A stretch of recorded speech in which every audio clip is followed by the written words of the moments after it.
Praise the lord.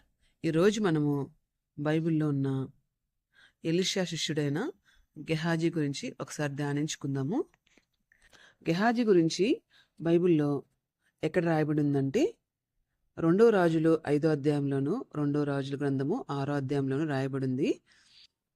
ఇతని గురించి రెండు విషయాలు స్పెసిఫిక్గా మాట్లాడతామన్నమాట. మనము ఏంటి అంటే, సిరియన్లు ఇజ్రాయేలీల మీద యుద్ధం చేయాలని, అంటే వాళ్ళకి ఎనిమీస్ లాగా ఉండి, అక్కడ సిరియా రాజు ఇజ్రాయెల్ మీద పలానా చోట దండు దింపి వీళ్ళతో యుద్ధానికి వెళ్దాము అని ఇజ్రాయెల్ని కష్టపెట్టాలనుకున్న ప్రతిసారి ఏం చేస్తాడంటే, అది ఎలీషాకి వినబడి ఎలీషా ఇజ్రాయెల్ రాజుని వారం చేసి వాళ్ళ చేతిలోంచి సిరియన్ చేతులు తప్పిస్తూ ఉంటాడనమాట.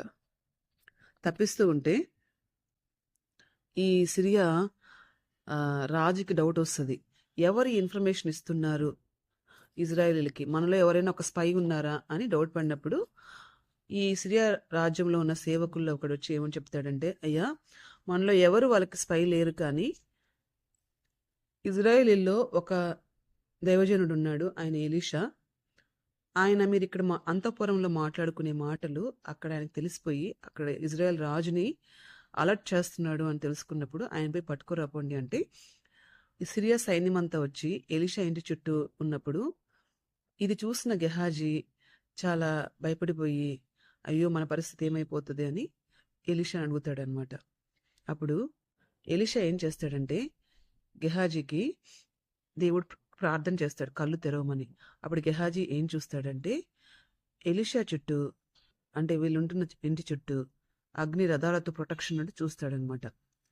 అంటే ఈ గెహాజీ గురించి ఆలోచిస్తే ఏం అర్థమవుతుందంటే, గెహాజీ ఎలీషా దగ్గర సేవకుడుగా ఉన్నాడు, అంటే శిష్యుడిగా ఉన్నాడు. ఏలియా దగ్గర ఎలీషా శిష్యుడిగా ఉన్నాడు. ఎంతో గొప్ప ఫార్మర్ అయిన, అంటే ధనవంతుడైన ఈ ఎలీషా ఏలియా దగ్గర ఉంటూ పరిచర్య చేస్తూ, అంటే జస్ట్ ఏలియాని అబ్జర్వ్ చేస్తూ, తరువాత ఆయన ఏలియా నుంచి ఏం ఆశించాడంటే కేవలం అభిషేకం మాత్రమే ఆశించాడు. ఈ గెహాజీ ఎలీషా దగ్గర ఉన్నారు. ఆయన 200 అభిషేకం పొందుకున్న దైవజనుడు. ఆ దైవజనుడి దగ్గర నుంచి ఇతను ఏమి అబ్జర్వ్ చేయట్లేదు. గొప్పది కాదు, కానీ ఈ లోకంలో ఉన్న వ్యక్తుల్లాగా ఇతను ప్రవర్తించడం మనం గమనిస్తాము. సో ఇక్కడ భయము, అంటే ఆ దైవజనుడు, ఆ దేవుడు ఎంత గొప్పవాడు అనేది ఇక్కడ గెహాజీ గ్రహించుకోలేని స్థితిలో ఉండడం మనకు అర్థం. 2వ రాజుల గ్రంథము 5వ అధ్యాయంలో మరలా ఒక స్టోరీలో ఈ గెహాజీ యొక్క ప్రవర్తన ఎలా ఉందో చూద్దాం రండి.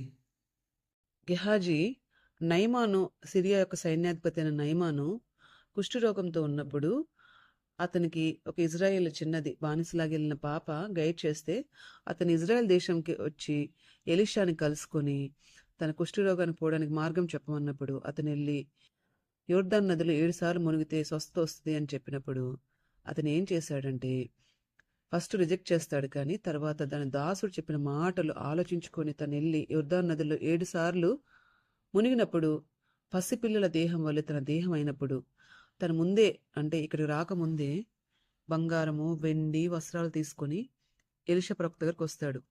అయితే తను బాగైన తర్వాత తీసుకెళ్ళి ఆ గిఫ్ట్లు ఇవ్వాలని ట్రై చేస్తాడు. అయితే చెప్పాను కదా, ఎలీషా ప్రవక్త ఈ లోకంలో ఏమీ ఆశించలేదు, కానీ దైవ సంబంధమైనవి ఆశించి ఏలియా దగ్గర నుంచి 200 అభిషేకం పొందుకొని ఈ గిఫ్ట్స్ నాకు ఏమీ వద్దని చెప్పి రిజెక్ట్ చేశాడు. అంటే తప్పేం లేదు, ఆయన ఇష్టంగానే తన పొందుకున్న మేలుకి తీసుకొచ్చి ఇచ్చాడు. తీసుకొని ఉండొచ్చు, అదేం తప్పు కాదు, అదేం ఇబ్బంది కూడా కాదు. కానీ ఎందుకో ఎలీషా గారు అంత, అంటే వైరాగ్యం కలిగిన వ్యక్తి అనమాట. ఈ లోకపరమైన వాటి మీద అంత మనసు లేని వ్యక్తి అనమాట. ఇది అబ్జర్వ్ చేసి ఉండాల్సింది గెహాజీ. చేసి తను కూడా అలాగే తయారై ఉండాల్సింది. ఇంకా ఎలీషా కంటే ఇంకాస్త స్ట్రాంగ్గా ఒక మంచి ప్రవక్తగా అయి ఉండాల్సింది. అయితే ఇక్కడ గెహాజీకి ఆ బట్టల మీద, బంగారం మీద, వెండి మీద మనసు వచ్చింది. మనసు వచ్చినప్పుడు ఏంటి, ఇష్టపడడం తప్పు లేదు. తనైతే ఈ ఎలీషానే ప్రవక్తని అడిగి ఉండాల్సింది, అయ్యా నాకు అవి నచ్చినవి, మీకు వద్దకపోతే నాకు ఇవ్వండి అయ్యా, నేను తీసుకుంటానయ్యా, నన్ను అలో చేయండి తీసుకోవడానికని రిక్వెస్ట్ చేసి తీసుకొని ఉండొచ్చేమో.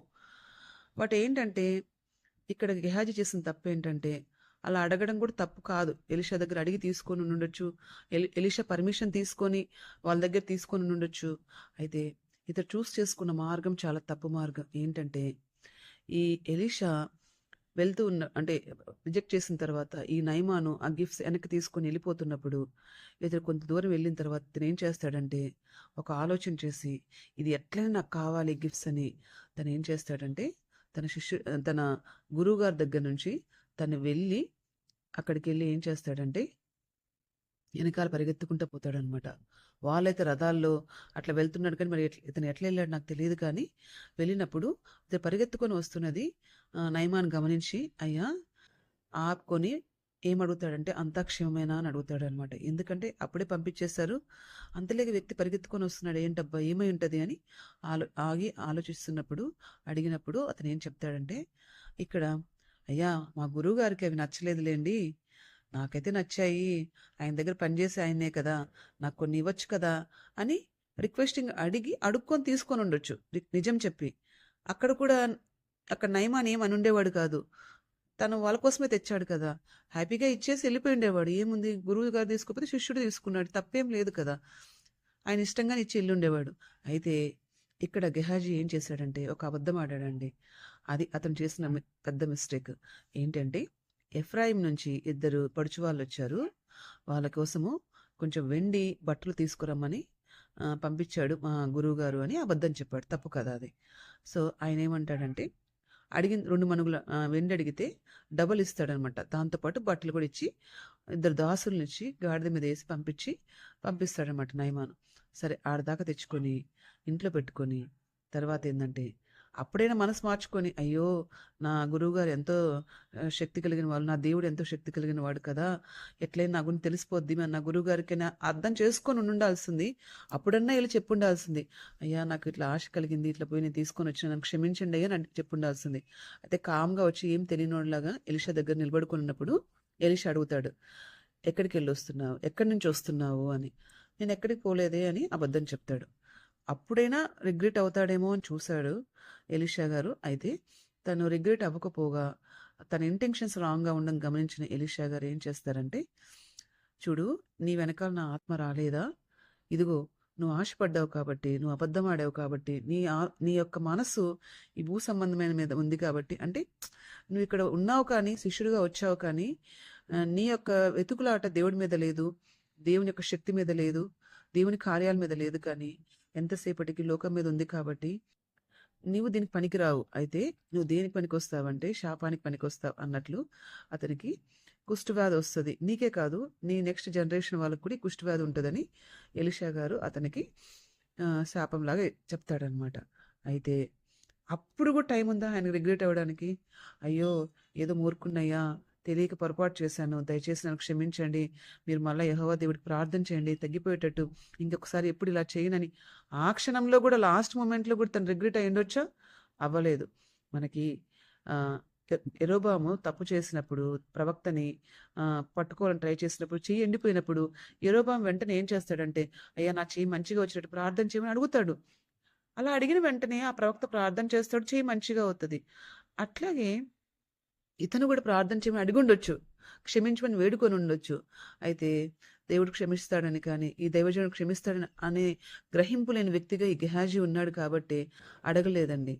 అక్కడ మళ్ళీ బైబిల్లో ఎక్కడ తన కుష్ఠవ్యాధి పోయింది అన్నట్టు కూడా రాయలేదు. అలాగే మిరియాం కూడా తప్పు చేసినప్పుడు మోషేకి వ్యతిరేకంగా మాట్లాడినప్పుడు మోషే ప్రార్థన చేసినప్పుడు తన తప్పును బట్టి మరలా తిరిగి ఆమెకు స్వస్థత వచ్చినట్టు మనం చూస్తాము. అదే గెహాజీ కూడా వచ్చి ఉండేదేమో, తనైతే అంటే నివారణ వైపు అంటే చర్యలు తీసుకోకుండా దాన్ని యాక్సెప్ట్ చేసేసి అలాగే ఉన్నట్టు మనం గమనిస్తాము.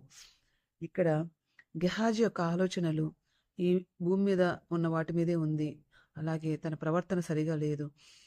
ఆ గొప్ప దైవజనుడి దగ్గర నుంచి ఎంతో అభిషేకం పొందుకొని ఇంకా గొప్ప అంటే సక్సెసర్ లాగా ఉండాల్సింది పోగా ఇంకా ఏమయ్యాడంటే గెహాజీ లూజర్గా ఉన్నాడనమాట. మన జీవితాల్లో మనం గమనించుకుందాము. మన ఆలోచనలు ఎటువైపు ఉన్నాయి, మనం ఏమి వెతుకులాడుతున్నాము, దేవుణ్ణి వెతుకులాడుతున్నామా, దేవుని శక్తిని వెతుకులాడుతున్నామా?